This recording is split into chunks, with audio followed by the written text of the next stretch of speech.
오늘 우리가 읽은 말씀은 압살롬의 반란이 이렇게 진압이 된 이후에 이제 좀 나라가 평안하겠다라는 생각을 하고 있을 때 오늘 14절에 나오는 세바라는 사람이 또 반란을 일으켜서 나라가 이렇게 혼란한 모습을 이렇게 안전하게 만들어가는 과정을 오늘 우리가 읽은 말씀이 우리들에게 말씀하여 주고 계십니다. 오늘 읽지는 않았지만 20장 1절에 보면 이 세바라는 사람은 베냐민 사람이다. 그러니까는 사울 왕이 베냐민 사람 아닙니까? 그러니까는 베냐민 사람이 다윗 왕에 대한 불만을 품고 다시 반란을 일으킨 것을 우리들이 알 수가 있습니다. 그래서 이 반란을 진압하기 위하여 다윗이 제일 먼저 취한 행동이 뭐냐면 이스라엘의 군대 장관이었던 아마사라는 사람을 장군으로 세워서 네가 3일 동안 이스라엘의 군대를 모아가지고 세바의 반란을 진압해라. 그래서 아마사가 알았습니다 하고 진압하기 위하여 나갔는데 다윗이 아마사에게 준 기간이 3일 동안 이 반란을 진압해야 된다 그랬는데 3일이 지나도 진압되었다라는 연락이 안 오니까는 다윗이 생각하기를 압살롬의 반란보다 세바의 반란이 더 나라를 혼란하게 할 수 있겠구나 하고는 요압과 아비새와 그리고 다른 군대 장관들을 아마사에게 보내가지고 빨리 세바가 성읍으로 들어가서 성읍에서 반란을 오랫동안 계속하기 전에 진압하라고 명령을 내립니다. 그래서 아마사가 있는 진영에 요압과 아비새와 다른 군대 장관들이 군인을 이끌고 도착하였을 때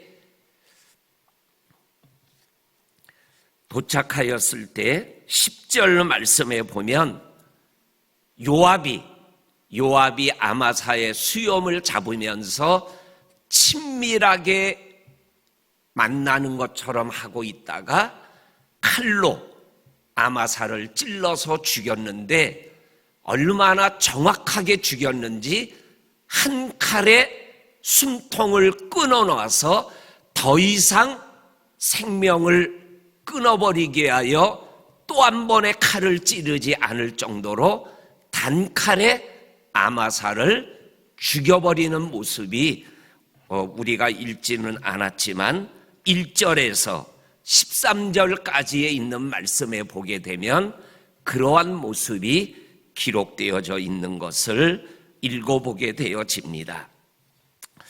이렇게 이 아마샤가 요압의 손에 의하여 죽음을 당합니다. 이러한 모습은 우리가 그동안 사무엘 하를 읽어나가면서 몇 번 경험한 사건 아니에요? 예를 들면 사무엘 하 3장에 있는 말씀에 보게 되면 사울의 손자 무비보셋이 왕이 되었을 때 그 이스라엘의 군사령관이 아브넬이었습니다. 이 아브넬이 그 무비보셋을 도와서 헤브론에서는 다윗이 그리고 모든 지역에서는 다윗의 사울 왕의 손자가 왕이 되었습니다. 그런데 한 사건에 의해서 아브넬이 왕권을 다윗에게 다 인양하겠다고 20명의 평화의 사절단을 데리고 다윗에게 왔다가 그렇게 하자 그리고 다윗과 평화롭게 조약을 맺고 돌아갈 때 요압이 뒤따라가서 이 아브넬을 죽이는 사건이 나오죠. 그래서 이것 때문에 다윗이 통곡을 하고 장례를 국장처럼 치러드리면서 내가 아브넬을 죽이지 않았다. 아브넬을 죽인 사람은 요압이다 라는 것을 암시적으로 드러내는 그러한 말씀이 생각보다는 자세하게 사무엘하 3장과 4장에 기록되어져 있습니다. 그리고 또 하나는 압살롬의 반란을 진압하러 갈 때에 다윗이 젊은 아들 압살롬을 대우해 달라. 절대로 죽이지 말아라. 부하 하나가 상수리 나무에 걸려있는 압살롬을 보고 죽이지 않고 요압에게 보고하니까 왜 죽이지 않았느냐? 네가 그를 죽였다면 내가 너에게 은 1개와 좋은 띠를 줬을 거다. 그때 부하가 하는 말이 장군이 나에게 은 1000개를 줄지라도 임금의 명을 저는 어길 수가 없나이다. 그랬더니 요압이 비켜라, 급하다 하고 달려가서 자기가 가지고 있는 삼지창으로 압살롬의 심장을 찔렀더라. 뒤따라왔던 요압의 청년 10명이 압살롬의 남아있는 생명을 때려서 죽였더라. 오늘 아마샤를 죽였던 이 행동은 앞에서도 나왔고 그 앞에서도 나왔어요. 그러니까 이 요압은 다윗 왕의 명령과 뜻과 계획보다는 자기의 생각과 자기의 뜻이 더 컸어요. 그래서 임금의 명령보다는 자기가 옳다고 자기가 해야 된다라고 하면 임금의 명령을 버리고도 자기의 생각대로 해야 되는 사람이었어요. 다윗이 이러한 요압과 함께 죽을 때까지 같이 가요. 오늘 23절에 보면 반란이 진압되고 다윗이 요압을 군사령관으로 세우는 직책을 허락해 주고 있어요. 그리고 성경은 말합니다. 요압이 다윗보다 오래 살았다. 다윗이 죽기까지 자기의 명령을 가장 중요한 때 3번이나 반역했던, 그 불순종했던 요압과 함께 평생을 같이 가요. 이거를 다른 말로 표현하면 다윗이 얼마나 어려웠겠어요. 중요할 때마다 불순종했던 이 요압과 함께 끝까지 같이 가야 했던 다윗의 마음이 느껴지는 거예요. 그리고 저번에 새벽기도 설교 때 말씀드렸지만 이 요압이 다윗이 죽고 솔로몬이 왕이 되기 전에 아도니아가 왕이 되겠다고 하니까는 이 요압이 아도니아 편에 서서 솔로몬을 죽이려고 그러고 왕권을 잡으려고 그래요. 만약에 그게 성공이 됐다면 아버지 다윗에게도 이러한 행동을 했던 요압이 자기가 아도니아를 왕으로 세웠다면 이 요압이 오죽했겠습니까? 그런데 하나님의 뜻은 아도니아가 아니라 솔로몬이었기 때문에 다윗이 죽기 전에 아들 솔로몬아, 네가 왕이 되거든 아브넬을 죽이고 아마샤를 죽이고 압살롬을 죽인 요압을 죽여라. 유언이 그거예요. 우리 사랑하는 성도님들, 우리가 하나님의 명령을 받아서 살아가는 사람들이잖아요. 우리의 뜻과 생각과 경험이 있지만 하나님의 뜻에 내 생각과 경험을 내려놓고 하나님의 뜻을 따라가는 것이, 그게 믿음의 길을 걸어가고 믿음의 삶을 살아가는 거죠. 오늘 그리고 14절부터 22절까지 보게 되면 요압이 아벨 성읍으로 들어간 세바의 세력들을 어떻게 정리해 나가는가에 대한 내용이 나옵니다. 그런데 요압이 칼 한 번 쓰지 않고 아벨 성읍에 있는 지혜로운 여인 하나로 인하여 세바의 반란이 진압되어지는 장면을 보게 되어집니다. 거기에 있는 말씀을 보게 되면 세바가 세력을 모아서 아벨 성읍으로 들어갑니다.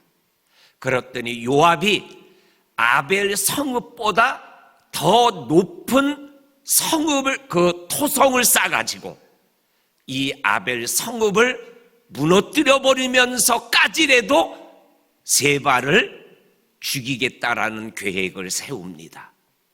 이것을 알고 있던 지혜로운 여인이 요압과 담판을 합니다. 1대1로 만나서 우리 성읍을 파괴할 거냐? 나는 이스라엘의 화평과 충성된 자다. 그리고 이 성읍은 이스라엘의 어머니 성과 같은 아주 중요한 성읍이다. 그런데 무너뜨릴 거냐? 요압이 뭐라 그래요? 절대로 무너뜨리지 않는다. 세바만 죽일 수 있다면 우리는 이 성읍을 무너뜨리지 않겠다. 그랬더니 지혜로운 여인이 뭐라 그래요? 그러면 내가 세바의 머리를 당신에게 줄 테니까 성읍을 무너뜨리지 않고 멸하지 않는다고 약속해라. 절대로 무너뜨리지 않겠다 약속을 받고, 그 다음에 오늘 우리가 읽은 성경 말씀 22절입니다. 22절을 우리 한번 읽어보겠습니다. 시작. 이에 여인이 그의 지혜를 가지고 모든 백성에게 나아가매 그들이 비그리의 아들 세바의 머리를 베어 요압에게 던진지라.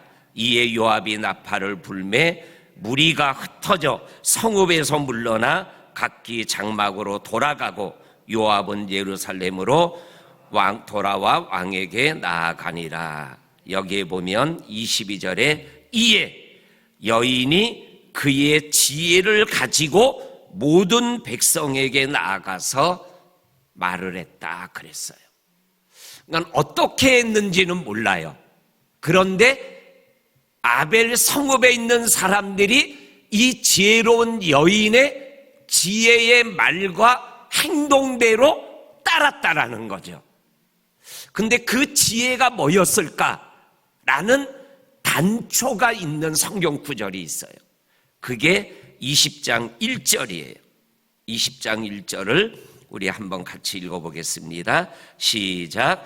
마침 거기에 불량배 하나가 있으니 그의 이름은 세바인데 베냐민 사람 비그리의 아들이었더라. 그가 나팔을 불며 이르되 우리는 다윗과 나눌 분깃이 없으며 이새의 아들에게서 받을 유산이 우리에게 없도다. 이스라엘아 각각 장막으로 돌아가라 하매. 여기에 보면 이 세바가 반란을 일으키면서 했던 말, 그리고 세바가 누구냐라는 거에 대해서 말씀하는데 첫 번째가 뭐냐면 불량배다. 공동번역에 보니까는 건달이었다. 우리의 입에 익숙한 언어로 표현하면 깡패였다라는 거예요. 이가 다윗과 우리와 무슨 상관이 있냐? 이렇게 얘기하며 사람들을 돌려보냈다. 성경은 1절은 이렇게 기록되어 있지만 안 돌아가면 죽여! 이러한 공포심이 이 불량배, 깡패, 건달, 이 세바의 행동 속에 담겨져 있었을 거예요. 그러니까 지혜로운 여인이 지혜롭게 성읍 사람들을 설득했는데 그 어떻게 설득했을까? 세바는 깡패야, 불량배야. 다윗은 우리와 상관없다고 그러지만 다윗을 떠나면 우리는 세바의 그 못된 불량배적 성격 때문에 우리 못 살아. 우리가 살 길은 세바의 목을 쳐가지고 요압에게, 다윗에게 바치는 것밖에 없어. 잠언이 뭐라 그래요? 지혜를 구하라. 그리고 지혜는 진주보다 귀하다. 우리 사랑하는 성도님들, 오늘 하루를 살아가면서 하나님의 말씀이 내 생각과 뜻에 의하여 버림을 당하지 않는 그러한 믿음길을 걸어가시고 지혜로운 여인처럼 정말로 생명을 살리는 지혜, 이 지혜는 하나님이 주시는 지혜, 지혜의 근본은 하나님이신 것을 믿고 그 하나님과 함께 할 때 우리의 삶이 이웃을 살리고 나를 살리고 하나님의 영광을 누리며 살아가게 하는 것임을 믿으며 온전한 믿음길을 걸어가는 저와 성도님들이 되기를 주의 이름으로 간절히 축원합니다. 아멘. 하나님 아버지, 그렇습니다. 오늘도 우리에게 말씀하는 말씀을 들으며 하루를 시작합니다. 아버지 하나님, 쌀쌀해지고 추워지는 날씨 속에 우리의 영과 육을 강건할 수 있도록 새벽을 깨워주시는 하나님의 은혜에 감사하며 오늘도 말씀 안에서 승리하고 또 승리하는 우리들이 되게 하여 주옵소서. 예수님의 이름으로 기도하옵나이다. 아멘.